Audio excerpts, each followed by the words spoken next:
अस्सलाम वालेकुम। आप देख रहे हैं PA न्यूज HD और मैं हूं आपके होस्ट सादिया बतूल। शामिल करते हैं आज की अहम खबरें। रियाज मस्जिद अल हराम के इमाम और खतीब शेख साले बिन हमीद ने कहा है कि अल्लाह फ़लस्तीन के भाइयों की मदद फरमा, औरतों और बच्चों को कत्ल करने वालों को बर्बाद कर दे, उनके कदम उखेड़ दे।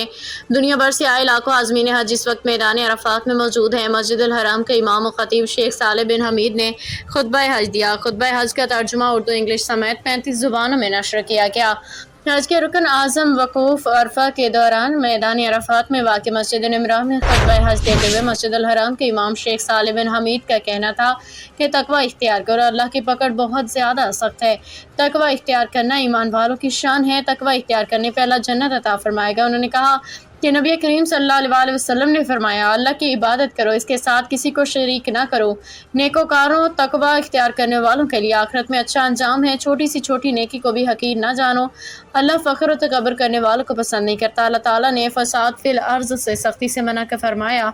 शेख साले बिन हमीद का कहना था कि नमाज कायम करो, ये अल्लाह और बंदे के दरमियान एक बेहतरीन राब्ता और सबसे ज़्यादा दरमियान की नमाज हिफाजत करो। अल्लाह ताला ने फसाद फिल अर्ज़ से सख्ती से मना फरमाया है। न्यूज स्टूडियो से अब तक के लिए इतना ही। मजीद खबरों और अपडेट्स के लिए देखते रहिए PA न्यूज HD।